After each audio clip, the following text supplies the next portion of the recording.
میں سوچنے پر مجبور ہو گیا تھا کہ میری اس بے پناہ دولت کا آخر کیا فائدہ جو مجھے ایک پل کا سکون نہیں دے سکتی۔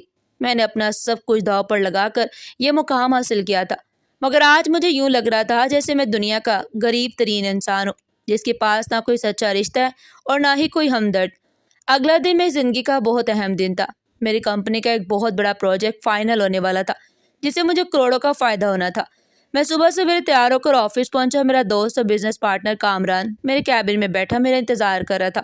اس نے مجھے دیکھتے ہی خوشی سے کہا، نعمان، آج تو تم نے کمال ہی کر دیا، وہ پروجیکٹ ہمیں مل گیا ہے، آج رات تو بہت شاندار پارٹی ہونی چاہیے۔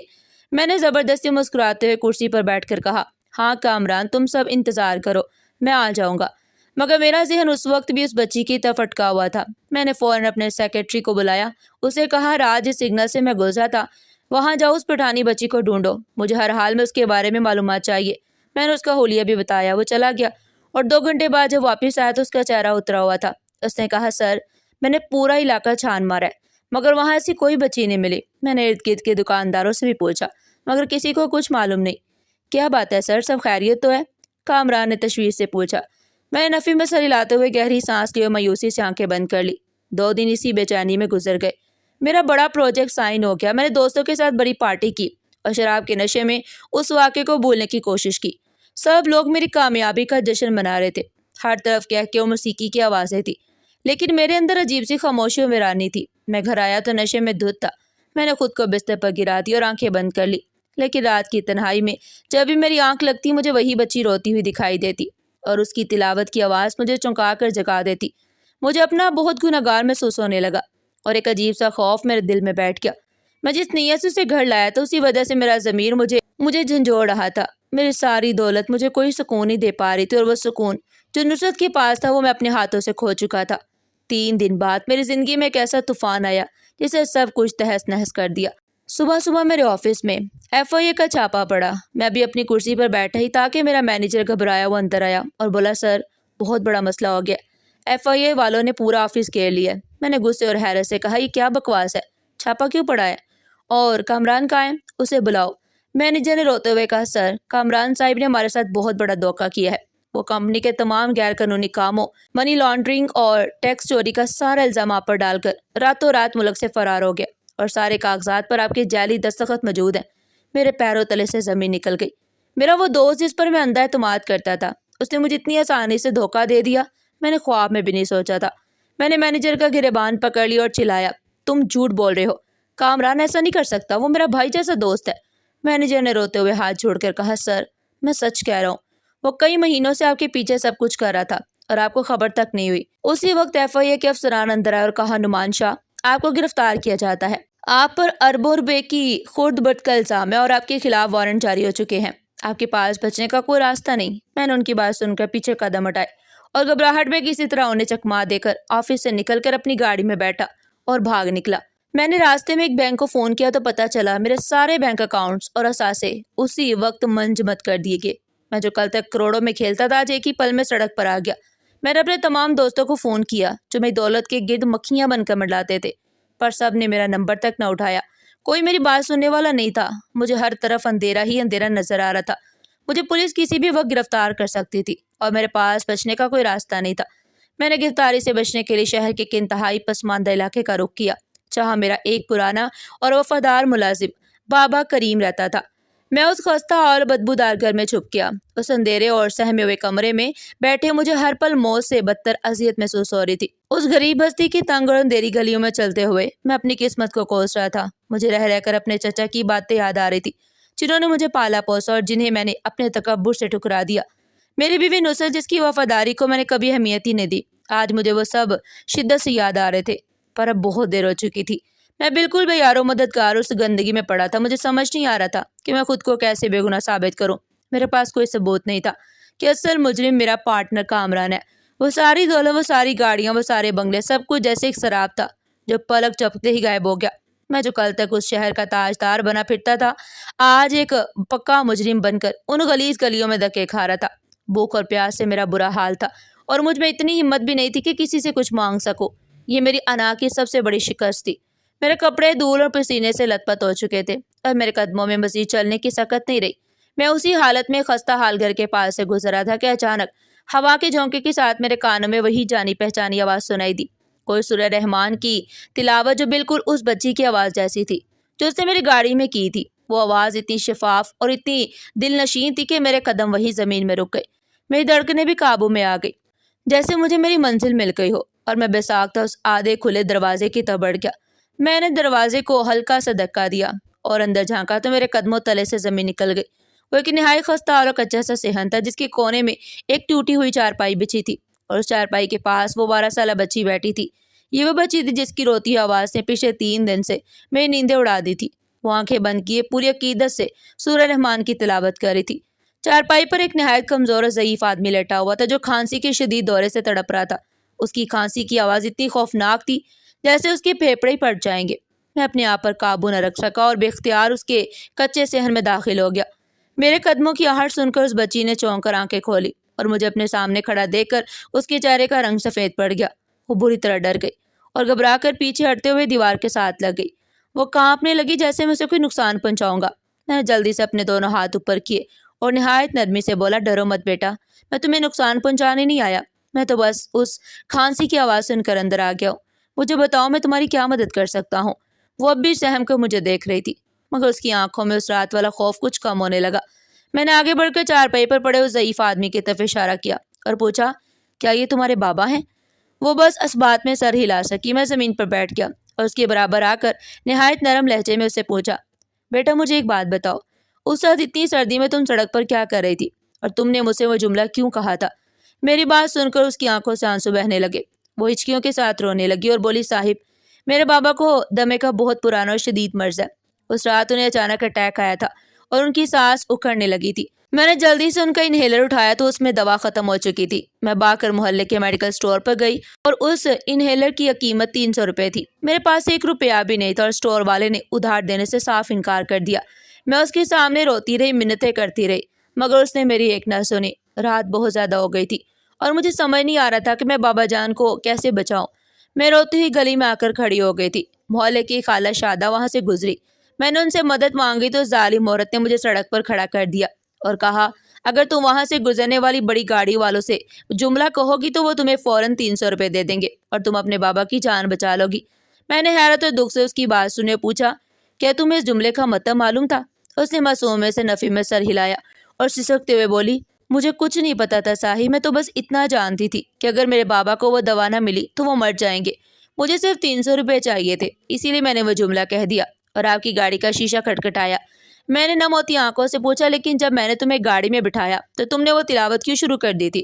وہ اپنے آنسو صاف کرتے ہوئے بولی، صاحب جب آپ مجھے اپنے ساتھ لے گئے اور آپ نے جس طرح مجھے دیکھا تو میرے دل نے مجھے بتا دیا تھا کہ آپ کے ارادے ٹھیک نہیں ہیں۔ مجھے بہت ڈر لگ رہا تھا، اسی میں نے وہ تلاوت شروع کر دی جو میرے مدرسے کے قاری صاحب نے مجھے سکھائی تھی۔ قاری صاحب کہتے ہیں، جب انسان کسی بہت بڑی مشکل میں پھنس جائے اور کوئی راستہ نہ بچے تو صرف اللہ کو یاد کرنا چاہیے، وہ تمہیں ہر آفت سے بچا لے گا۔ اس کی معصوم باتیں سن کر میں رونگٹے کھڑے ہو گئے۔ مجھے اندازہ ہو گیا کہ ہماری یہ سوسائٹی کتنی درندہ صفت ہو چکی ہے جو ایک معصوم بچی کی مجبوری کا ایسا گھناؤنا فائدہ اٹھاتی ہے۔ اور ایک میں تھا جو خود کو بہت بڑا اور طاقتور سمجھتا تھا، مگر در حقیقت میں بھی اسی سوسائٹی کا ایک مکروہ چہرہ تھا جس نے اس معصوم کلی کو روندنے کا ارادہ کر لیا۔ میں نے پلٹ کر اس کے ضعیف باپ کی حالت دیکھی تو مجھے اس میں اپنا ہی عکس نظر آیا۔ میں جو کل تک ایک مغرور اور طاقتور انسان تھا، آج ایک بے بس اور لاچار مجرم بن کر رہ گیا۔ میں در در کی ٹھوکریں کھا رہا تھا اور کوئی میرا ہاتھ تھامنے والا نہیں تھا۔ مجھے بار بار اپنے چچا جان اور چچی یاد آ رہے تھے جنہوں نے مجھے یتیمی میں پالا تھا اور اپنے تمام ارمانوں کے ساتھ میری شادی نصرت سے کروائی۔ وہ نصرت جو گاؤں کی ایک سادہ سی لڑکی تھی جس نے میری ہر کڑوی کسیلی بات کو خاموشی سے سہ لیا، مگر میں نے دولت کے گھمنڈ میں آ کر اسے گاؤں کے اسی پرانے گھر میں چھوڑ دیا تھا اور ان سچے رشتوں کو ٹکرا دیا۔ آج میری حالت تھی کہ میں پولیس سے چھپتا پھر رہا تھا اور میرا وہ نام نہاد دوست کامران مجھے برباد کر کے فرار ہو چکا تھا۔ میں نے آگے بڑھ کر اس ضعیف آدمی کا کامتا ہوا ہاتھ تھام لیا۔ ان کی کھانسی اب کچھ کم ہو چکی تھی۔ انہوں نے دھیرے سے آنکھیں کھولی اور ایک اجنبی کو اپنے پاس دیکھ کر حیران ہوئے۔ وہ کھانستے ہوئے بولے، کون ہو تم بیٹا اور یہاں اس غریب خانے میں کیا کر رہے ہو؟ میں نے ان کا ہاتھ نرمی سے دباتے ہوئے کہا، بابا جی آپ مجھے ایک مسافر سمجھ لے جس کا اپنا کوئی ٹھکانہ نہیں رہا اور جو اندھیرے میں بھٹک رہا ہے۔ آپ کی طبیعت کیسی ہے اب؟ انہوں نے ایک لمبی اور تھکی ہوئی سانس لی اور بولے، میری طبیعت تو اس دن ٹھیک ہوگی جس دن مجھے اس دنیا سے چھٹکارا ملے گا بیٹا۔ میں ایک زمانے میں ایسا نہیں تھا۔ ان کی بات سن کر میں نے حیرت سے انہیں دیکھا۔ وہ بولے، میں ایک بہت بڑی کمپنی میں ہیڈ اکاؤنٹنٹ تھا، میرے پاس بھی عزت تھی اور اچھا روزگار تھا۔ میں نے چونک کر پوچھا، تو پھر آپ کی حالت کیسی ہو گئی؟ اداسی سے مسکرائے بولے، بیٹا میری ایمانداری ہی میرا جرم بن گئی۔ میں جس کمپنی میں کام کرتا تھا وہاں بہت بڑے پیمانے پر دھوکہ دہی کا کام شروع ہو گیا اور مجھے اس میں شامل ہونے کو کہا گیا۔ جب میں نے انکار کیا اور ان کی چوڑی پکڑ لی تو انہوں نے مجھ پر لاکھوں روپے کی گپت کا جھوٹا الزام لگا کر مجھے نوکری سے نکال دیا۔ میں نے اس کمپنی کا نام پوچھا تو میرے پیروں تلے سے زمین نکل گئی۔ وہ میری ہی کمپنی تھی اور جس شخص نے انہیں ذلیل کر کے نکالا تھا وہ میرا ہی دھوکے باز پارٹنر کامران تھا، جس نے آج مجھے برباد کر کے سڑک پر لا کھڑا کیا تھا۔ میرا دماغ گھومنے لگا۔ مجھے ایسے لگا جیسے کوئی غیبی طاقت مجھے سیدھا اسی دروازے تک کھینچ کر لائی ہے۔ میں نے بے قراری سے ان کی طرف جھک کر پوچھا، بابا جی کیا آپ کے پاس ان کے خلاف کوئی ثبوت ہے، کوئی ایسی چیز جس سے ہم اس کامران کو بے نقاب کر سکے؟ اس ضعیف آدمی نے ہامتے ہوئے مجھے غور سے دیکھا اور بولا، تم اس شخص کو کیسے جانتے ہو بیٹا؟ میں نے گہری سانسیں کہا، میں نعمان شاہ ہوں، بابا جس کمپنی کا مالک ہو، اور آج میں بھی اسی کامران کے دھوکے کا شکار ہو کر مارا مارا پھر رہا ہوں۔ اس نے سارے غیر قانونی کام میرے سر ڈال دیے اور خود ملک سے باہر بھاگ گیا۔ پولیس میرے پیچھے پڑی اور میں در در کی ٹھوکریں کھا رہا ہوں۔ بابا جی کی آنکھوں میں ایک عجیب سی چمک ابھری۔ انہوں نے اپنے سینے پر ہاتھ رکھتے ہوئے کہا، بیٹا میرے پاس اس پارٹنر کے تمام 2 نمبر کھاتوں کی اصل فائلیں اور خفیہ ریکارڈ موجود ہیں۔ جب مجھے اندازہ ہو گیا تھا کہ وہ مجھے پھنسانے والا ہے تو میں نے ہوشیاری سے وہ ساری اصل فائلیں اپنے پاس چھپا لی تھی تاکہ کبھی ضرورت پڑنے پر وہ سچ صاحب کے سامنے لا سکوں۔ لیکن اس جھوٹے الزام کے بعد میری طویل بیماری اور اس شدید غربت نے مجھے اتنا مجبور اور کمزور کر دیا کہ میں بستر سے اٹھنے کے قابل ہی نہیں رہا۔ میری بیٹی روٹی کے ایک ٹکڑے کو ترس گئی اور میں ان فائلوں کے ہوتے ہوئے بھی کچھ نہ کر سکا۔ یہ سن کر مجھے ایسے لگا جیسے اللہ نے مجھے سیدھا میری منزل اور میری نجات تک مجھے پہنچا دیا ہو۔ جس رات میں نے بچی کو اپنی درندگی کا نشانہ بنانا چاہا تھا، آج اسی بچی کا باپ میری عزت اور میری زندگی بچانے کا ذریعہ بن رہا تھا۔ یہ کیسا مکافات عمل تھا اور کیسا غیبی نظام! میں نے بے ساختہ اپنے رب کا شکر ادا کیا اور اس بوڑھے باپ کے ہاتھ چوم لیے۔ مجھے یقین ہو گیا کہ مجھے کوئی نہیں ہرا سکتا۔ میں نے ان کے ہاتھ تھام رکھے اور میری آنکھوں سے آنسو بہنے لگے۔ میں نے روتے ہوئے کہا، بابا جی آپ نہیں جانتے آپ نے آج مجھ پر کتنا بڑا احسان کیا ہے۔ میں وہ بد نصیب انسان ہوں جس نے دولت کے نشے میں اپنے رشتوں کو ٹھکرا دیا تھا، مگر آج جب اس حال کو پہنچا تو مجھے سمجھ آئی کہ یہ دولت کسی کام کی نہیں۔ میں نے اس بچی کی طرف دیکھا جو حیرت سے ہماری باتیں سن رہی تھی۔ میں نے اسے اپنے پاس بلایا، اس کے سر پر ہاتھ رکھ کر کہا، بیٹا تم فرشتہ ہو جو اللہ نے میری زندگی میں بھیجا۔ میں اس رات تمہاری تلاوت سن کر رک گیا تھا، مگر آج تمہاری اسی تلاوت نے مجھے نئی زندگی دے دی۔ میں تم سے وعدہ کرتا ہوں کہ اب تمہارے بابا کا بہترین علاج ہوگا اور تمہیں کبھی سڑکوں پر کسی کے آگے ہاتھ نہیں پھیلانا پڑے گا۔ ضعیف باپ نے مسکراتے ہوئے میری طرف دیکھا اور کہا، بیٹا اللہ بڑا بے نیاز ہے، وہ جب کسی کو سیدھے راستے پر لانا چاہتا ہے تو ایسی وسیلے پیدا کر دیتا ہے۔ تم نے اس رات میری بچی کو چھوڑ کر جو نیکی کی تھی، آج وہی نیکی تمہیں بچانے کے لیے تمہارے سامنے کھڑی ہے۔ تم فکر مت کرو، وہ ساری فائلیں اس کمرے میں محفوظ ہیں، ان میں وہ ہر ثبوت موجود ہے جو اس کامران کو سیدھا جیل تک لے جائے گا۔ میں نے بابا جی سے بے تابی سے پوچھا، بابا جی وہ فائلیں کہاں ہیں؟ مجھے ابھی اور اسی وقت اپنے وکیل کو بلانا ہوگا تاکہ ہم فوری کارروائی کر سکیں۔ پولیس کسی بھی وقت مجھے ڈھونڈتے ہوئے یہاں تک پہنچ سکتی ہے اور میں مزید کوئی خطرہ نہیں لے سکتا۔ بابا جی نے چارپائی کے نیچے اشارہ کیا اور بولے، وہاں ایک پرانا لوہے کا ٹرنک رکھا ہے، گلناز بیٹا وہ ٹرنک باہر نکالو۔ بچی نے جلدی سے آگے بڑھ کر اس زنگلو ٹرنک کو چارپائی کے نیچے سے کھینچ کر باہر نکالا۔ میں نے فوراً اس کا ڈھکن کھولا۔ اس میں پرانے کپڑوں کے نیچے ایک موٹی سی خاکی رنگ کی فائل موجود تھی۔ میں نے وہ فائل نکالی، اسے کھول کر دیکھا تو اس میں وہ تمام ثبوت موجود تھے جن کی مجھے تلاش تھی۔ کامران کے جعلی دستخطوں کی نقل، اس کے خفیہ بینک اکاؤنٹس کی تفصیلات اور وہ تمام غیر قانونی معاہدے، سب کچھ اس میں موجود تھا۔ میری آنکھوں میں ایک نئی امید جاگ اٹھی تھی۔ میں نے وہ فائل اپنے سینے سے لگا لی اور بابا جی کی طرف دیکھ کر کہا، بابا جی آپ نے مجھے ایک نئی زندگی دی ہے، میں ساری زندگی آپ کا یہ احسان نہیں بھولوں گا۔ میں ابھی چھپ کر اپنے وکیل سے رابطہ کرتا ہوں اور ہم کل یہ سارے ثبوت اداروں کے حوالے کر دیں گے۔ میں نے فوراً اپنا موبائل نکالا اور اپنے وکیل کو فون ملانے کے لیے کمرے سے باہر کچے صحن میں آ گیا جہاں اندھیرا چھایا ہوا تھا۔ مجھے ایسے لگ رہا تھا جیسے میری زندگی کا سب سے کٹھن وقت اب گزرنے والا ہے، مگر میرے دل میں اب بھی ایک نامعلوم سا کھٹکا تھا کہ کامران اتنی آسانی سے ہار ماننے والا نہیں ہے۔ مجھے ہر قدم بہت سوچ سمجھ کر اٹھانا تھا کیونکہ میری یہ غلطی مجھے اور اس غریب خاندان کو ہمیشہ ہمیشہ کے لیے برباد کر سکتی تھی۔ میں نے فوراً اپنے وکیل کا نمبر ملایا اور فون کان سے لگا کر بے چینی سے صحن میں چلنے لگا۔ دوسری طرف سے جیسے ہی کال ریسیو ہوئی، میں نے دھیمی مگر پرجوش آواز میں کہا، وقار میری بات غور سے سنو، میں نعمان بول رہا ہوں، فون مت کاٹنا۔ دوسری طرف چند لمحوں کی خاموشی چھا گئی، پھر وقار کی گھبرائی آواز آئی، نعمان تم کہاں غائب ہو گئے ہو یار؟ پوری پولیس اور FIA تمہارے پیچھے پڑی ہے۔ میں نے تمہاری ضمانت کے لیے بہت کوشش کی، مگر کامران نے تمہارے خلاف ثبوت اتنے مضبوط بنائے ہیں کہ کوئی جج ضمانت دینے کو تیار نہیں۔ میں نے گہری سانس لی اور جلدی سے کہا، وقار، ضمانت کی ضرورت نہیں پڑے گی، تم بس ابھی اور اسی وقت غریب آباد کی کچی آبادی کے اس پرانے چوک میں پہنچو اور کسی کو کانوں کان خبر نہ ہو۔ میرے پاس وہ ماسٹر چابی آ گئی ہے جو کامران کو سیدھا پھانسی کے پھندے تک لے جائے گی۔ وقار نے حیرت سے پوچھا، تم اس وقت اس کچی بستی میں کیا کر رہے ہو؟ اور کیسی ماسٹر چابی؟ میں نے بےتابی سے کہا، وقار، تم بس جلدی آؤ، میرے پاس وقت بہت کم ہے، کسی بھی وقت پولیس مجھے ٹریس کر سکتی ہے۔ میں تمہیں لوکیشن بھیج رہا ہوں، بس تم اکیلے آنا۔ فون بند کر کے میں واپس کمرے میں آیا تو بابا جی کھانسی کے باوجود میری طرف پر امید نظروں سے دیکھ رہے تھے اور گلناز خاموشی سے ان کے پیر دبا رہی تھی۔ میں نے بابا جی کے پاس زمین پر بیٹھتے ہوئے کہا، بابا جی، وکیل آ رہا ہے، آپ بس دعا کریں کہ ہم صبح ہونے سے پہلے یہ ثبوت متعلقہ اداروں تک پہنچا دے۔ بابا جی نے اپنے کمزور ہاتھ میں سر پر رکھا اور بولے، بیٹا، تم سچے ہو اور اللہ سچ کا ساتھ کبھی نہیں چھوڑتا، تم فکر نہ کرو، یہ فائل کامران کا ہر کچا چٹا کھول دے گی۔ میں نے یہ سب اپنی جان پر کھیل کر بچایا تھا، مجھے یقین تھا کہ ایک دن یہ ضرور کام آئے گا۔ تقریباً آدھے گھنٹے بعد دروازے پر ہلکی سی دستک ہوئی۔ میں نے احساس سے دروازہ کھولا تو سامنے وقار کھڑا تھا، جو اس غریب اور اندھیری بستی میں آ کر بری طرح گھبرا رہا تھا۔ میں نے فوراً اس کا ہاتھ پکڑا اور اسے اندر کھینچ کر دروازہ بند کر دیا۔ وقار نے حیرت سے اس ٹوٹی پھوٹی چارپائی اور بابا جی کو دیکھا اور بولا، نعمان، یہ سب کیا ہے اور تم یہاں کس حال میں بیٹھے ہو؟ میں نے خاکی رنگ کی وہی فائل وقار کے ہاتھ میں تھمائی اور کہا، وقار، یہ وہ ثبوت ہیں جو اس کمپنی کے ہیڈ اکاؤنٹنٹ بابا جی نے چھپا کر رکھے تھے۔ اس میں کامران کی تمام غیر قانونی کمپنیوں کی تفصیل، اس کی اصل دستخط اور وہ سارے ثبوت موجود ہیں جو ثابت کرتے ہیں کہ وہ میرے نام پر یہ سارا فراڈ کر رہا تھا۔ وقار نے فوراً اپنے موبائل کی ٹارچ چلائی اور فائل کھول کر کاغذات دیکھنے لگا۔ جیسے جیسے وہ صفحات پلٹ رہا تھا اس کی آنکھیں حیرت سے پھیلتی جا رہی تھی۔ اس نے گہری سانس لی اور میری طرف دیکھ کر کہا، نعمان، یہ تو ماسٹر پیس ہے۔ اس شخص نے کامران کی تباہی کے تمام ثبوت خود اپنے ہاتھوں سے محفوظ کر رکھے ہیں۔ یہ غیر ملکی اکاؤنٹس کی ٹرانزیکشن تو کمال کی ہیں جو اس نے تمہارے نام سے کر کے اپنی اصل شناخت پر چھپائی ہیں۔ یہ فائل ہمیں سیدھا جیت کی طرف لے جائے گی، مگر ہمیں صبح ہوتی ہے FIA کے ڈائریکٹر جمیل کے پاس جانا ہوگا۔ وہ ایک ایماندار افسر ہے اور وہی ہماری مدد کر سکتا ہے۔ میں نے بابا جی کی طرف دیکھا، مسکرا کر کہا، بابا جی، ہم صبح ہوتی ہی یہ جنگ جیت لیں گے، اب بس ہمارے لیے دعا کیجیے گا۔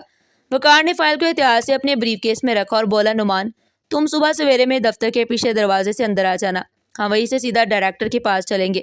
رات کا باقی حصہ میں نے اسی ٹوٹی چارپائی کے پاس فرش پر بیٹھ کر گزارا اور میری آنکھوں میں نیند کا نام و نشان تک نہیں تھا۔ جیسی فجر کی اذان ہوئی، میں نے بابا جی اور گلناز سے اجازت لی اور چھپتا چھپاتا وقار کے دفتر پہنچ گیا۔ وہاں سے ہم سیدھا FIA کے ہیڈ کوارٹر گئے۔ ڈائریکٹر جمیلہ میں دیکھ کر حیران رہ گیا۔ اس نے اپنے گارڈ کو باہر جانے کا اشارہ کیا اور سخت لہجے میں کہا، مسٹر نعمان شاہ، آپ کو معلوم ہے کہ آپ اس وقت مطلوب ترین مجرم ہیں اور میں آپ کو یہیں گرفتار کر سکتا ہوں۔ وقار نے فوراً آگے بڑھ کر وہ فائل ڈائریکٹر جمیل کے سامنے رکھی اور کہا، سر، آپ انہیں ضرور گرفتار کریں، مگر ایک بار اس فائل پر نظر ڈالیں۔ اصل مجرم نعمان نہیں بلکہ اس کا پارٹنر کامران ہے جس نے یہ ساری چال چلی۔ ڈائریکٹر جمیل نے مشکوک نظروں سے ہمیں دیکھا اور فائل کھولی۔ جیسے جیسے وہ ثبوت دیکھتا گیا اس کے ماتھے پر لکیریں گہری ہوتی گئی۔ آدھے گھنٹے بعد اس نے انٹرکام پر اپنے اسسٹنٹ کو بلایا اور کہا، یہ فائل فورنزک اور لیگل ٹیم کو بھیجو، مجھے 15 منٹ میں رپورٹ چاہیے۔ ہم وہی صوفے پر بیٹھے دل ہی دل میں دعائیں کر رہے تھے۔ میرا دل زور زور سے دھڑک رہا تھا کیونکہ اگر یہ ثبوت ٹھیک نہ ہوئے تو میرا بچنا ناممکن تھا۔ کچھ دیر بعد اسسٹنٹ نے آ کر تصدیق کی کہ سارے کاغذات اور دستخط 100% اصلی ہیں اور کامران کے پرسنل اکاؤنٹس میں اربوں روپے کی غیر قانونی رقم موجود ہے۔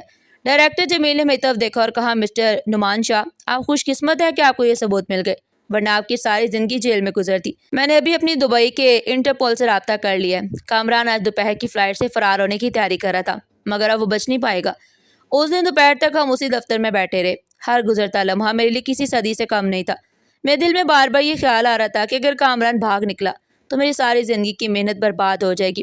اچانک ڈائریکٹر جمیل کے فون کی گھنٹی بجی۔ اس نے فون اٹھایا اور چند لمحے سننے کے بعد اس کے چہرے پر ایک مسکراہٹ پھیل گئی۔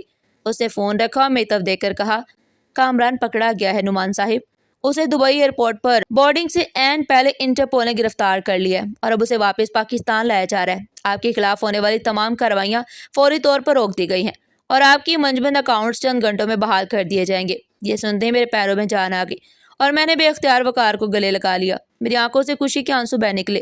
میں نے اس ذات کا شکر ادا کیا جس نے مجھے اتنی بڑی ذلت اور رسوائی سے بچا لیا۔ دفتر سے نکلتے ہی میری ساری دولت اور طاقت جیسے مجھے واپس مل گئی۔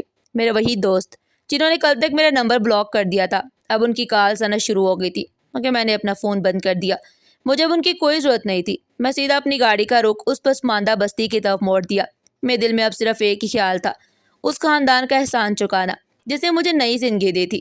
میں نے راستے میں شہر کے سب سے بڑے ہسپتال کو فون کر کے VIP روم بک کروایا اور ایک جدید ایمبولینس اس بستی کے باہر منگوا لی۔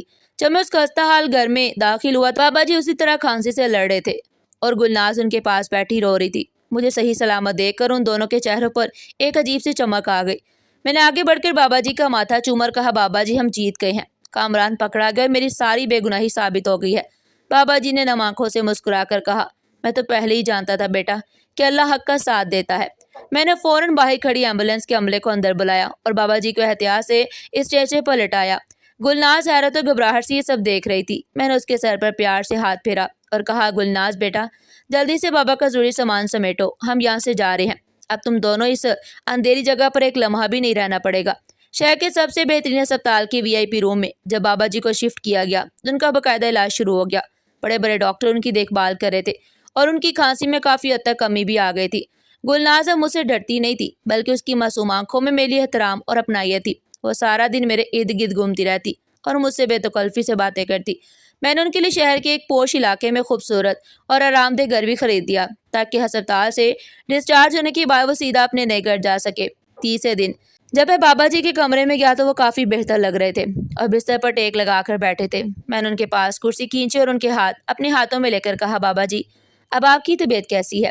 انہوں نے میرے ہاتھوں پر اپنی گرفت مضبوط کی اور مسکرا کر بولے، بیٹا اب تو ایسا لگتا ہے جیسے مجھے کوئی بیماری تھی ہی نہیں۔ تم نے میرے لیے جو کچھ کیا ہے میں الفاظ میں بیان نہیں کر سکتا۔ میں نے ان کی بات کاٹتے ہوئے کہا، بابا جی آپ نے مجھ پر جو احسان کیا ہے میں زندگی بھر نہیں اتار سکتا۔ آپ کی وجہ سے میری عزت بچ گئی۔ انہوں نے گہری سانس لی اور میری آنکھوں میں دیکھتے ہوئے کہا، بیٹا شکر میرا نہیں اس ذات کا ادا کرو جس نے میری بیٹی کی عزت کی حفاظت کے بدلے تمہیں عزت اور زندگی واپس لوٹا دی۔ اگر تم اس رات اس بچی کے ساتھ کچھ برا کرتے تو آج تم جیل کی سلاخوں کے پیچھے سڑ رہے ہوتے۔ اللہ کی لاٹھی بے آواز ہوتی ہے، وہ کسی ایک چھوٹی سی نیکی کو بھی ضائع نہیں ہونے دیتا۔ تم نے اس رات صرف خوف خدا سے اس بچی کو چھوڑا تھا اور اللہ نے تمہیں بدنامی بربادی کے گڑھے سے نکال کر دوبارہ عزت دے دی۔ ان کی باتیں سن کر میرے رونگٹے کھڑے ہو گئے اور میری آنکھوں سے آنسو بہنے لگے۔ میں نے دل کی گہرائیوں سے محسوس کیا کہ اللہ کتنا مہربان اور کریم ہے۔ میں نے اسی وقت اللہ کے حضور سجدہ شکر کیا اور اپنی پچھلی تمام غلطیوں اور گناہوں کی رو رو کر معافی مانگی۔ میں نے وعدہ کیا کہ اب میں وہ نعمان شاہ نہیں رہوں گا جو دولت کے نشے میں اندھا ہو چکا تھا۔ اسی شام میں نے گاڑی نکالی اور سیدھا اپنے گاؤں کی طرف روانہ ہو گیا۔ مجھے اپنی ان تمام زیادتیوں کا ازالہ کرنا تھا جو میں نے نصرت اور اپنے چچا چچی کے ساتھ کی تھی۔ گاؤں کے اس پرانے گھر کی دہلیز پر قدم رکھتے ہی مجھے اپنے اندر ایک عجیب سی ندامت محسوس ہوئی۔ نصرت صحن میں بیٹھی کام کر رہی تھی۔ مجھے اتنے عرصے بعد اچانک سامنے دیکھ کر اس کے ہاتھ سے برتن گر گیا اور وہ حیرت سے مجھے دیکھتی رہ گئی۔ چچا اور چچی بھی اپنے کمرے سے باہر آ گئے۔ ان کی آنکھوں میں حیرت اور شکوہ دونوں تھے۔ میں آگے بڑھا بغیر کچھ سوچے سمجھے چچا جان کے قدموں میں گر کر معافی مانگنے لگا۔ میں روتا جا رہا تھا اور کہتا جا رہا تھا کہ مجھے معاف کر دے، میں دولت کی غرور میں اپنا راستہ بھول گیا تھا۔ چچا جان نے روتے ہوئے مجھے سینے سے لگا لیا اور نصرت کی آنکھوں سے بھی آنسو بہنے لگے۔ میں اسی رات نصرت اور اپنے چچا چچی کی عزت کے ساتھ شہر لے آیا۔ اب میرا وہ ویران اور خاموش گھر ایک حقیقی خوشیوں سے بھرے گھر میں بدل چکا تھا۔ وقت تیزی سے گزرتا گیا اور میں نے اپنی زندگی اور اپنی کمپنی کا پورا نظام بدل دیا۔ میں نے اپنی کمائی کا 30% حصہ باقاعدہ طور پر غریبوں اور ضرورت مندوں کے لیے مختص کر دیا اور شہر میں کئی فری ڈسپینسریز بنوا دی تاکہ کسی اور گلناز کو اپنے باپ کی دوا کے لیے سڑک پر کھڑے ہو کر وہ دردناک جملہ نہ کہنا پڑے۔ بابا جی جب مکمل صحت یاب ہو کر گھر آ گئے تو میں نے انہیں عزت کے ساتھ دوبارہ اپنی کمپنی کا چیف اکاؤنٹنٹ بنا دیا۔ میں نے آفس کے تمام لوگوں کے سامنے ان کا ہاتھ پکڑ کر کہا، بابا جی یہ کرسی اب آپ کی ہے، آج سے اس کمپنی کا ایک ایک پیسہ آپ کی نگرانی میں چلے گا۔ مجھے آپ سے زیادہ ایماندار انسان پوری دنیا میں نہیں مل سکتا۔ گلناز کو میں نے شہر کے سب سے اچھے اور معیاری اسکول میں داخل کروا دیا۔ میری اپنی کوئی اولاد نہیں تھی مگر اس بچی میں مجھے اپنی بیٹی کی جھلک نظر آتی تھی۔ نصرت نے بھی اسے اپنی بیٹی کی طرح اپنا لیا تھا اور پورا گھر اس کی معصوم باتوں سے چہکتا رہتا تھا۔ میں اب روزانہ شام کو جلدی آفس سے گھر آ جاتا کیونکہ مجھے اس کا انتظار رہتا تھا۔ وہ جیسے اسکول سے واپس آتی تو دور سے مجھے دیکھ کر بھاگتی ہوئی آتی اور کہتی، بابا آج میری ٹیچر نے مجھے شاباش دی، میں نے ریاضی کا سارا ٹیسٹ بالکل ٹھیک کیا تھا۔ اس کی منہ سے یہ بات سن کر میرے دل کو وہ سکون ملتا جو کروڑوں روپے کما کر بھی کبھی حاصل نہیں ہوا تھا۔ میں اسے پیار سے کہتا، میری بیٹی سب سے ذہین ہے، آج ہم تمہاری پسند کا کھانا کھائیں گے۔ مجھے ایسا لگتا ہے جیسے دنیا کی ساری دولت میری جھولی میں آ گئی ہو۔ آج میں کامیاب اور مطمئن انسان ہوں۔ راتوں کو مجھے اب کوئی ڈراؤنے خواب نہیں آتے اور میری زندگی کا سب سے بڑا سکون وہ بچی ہے جس نے ایک سرد اور اندھیری رات میں میری گاڑی کا شیشہ کھٹکھٹا کر میری سوئی ہوئی روح کو جگا دیا تھا۔ سچ کہتے ہیں خالص نیت سے کی گئی نیکی کبھی ضائع نہیں ہوتی، وہ کسی نہ کسی صورت میں آپ کی حفاظت کے لیے ضرور واپس لوٹ کر آتی ہے اور آپ کو دنیا اور آخرت دونوں میں سرخرو کر دیتی ہے۔ یہ کہانی کیسی لگی کمنٹ سیکشن میں اپنی قیمتی رائے کا اظہار ضرور کیجیے گا، اور اس طرح کی مزید سبق آموز کہانیاں سننے کے لیے چینل کو سبسکرائب کریں، ویڈیو کو لائک کریں اور زیادہ سے زیادہ شیئر کریں۔ پھر ملتے ہیں ایک نئی اور سبق آموز کہانی کے ساتھ، تب تک کے لیے اپنا اور اپنے پیاروں کا بہت سارا خیال رکھیے گا۔ شکریہ، اللہ حافظ۔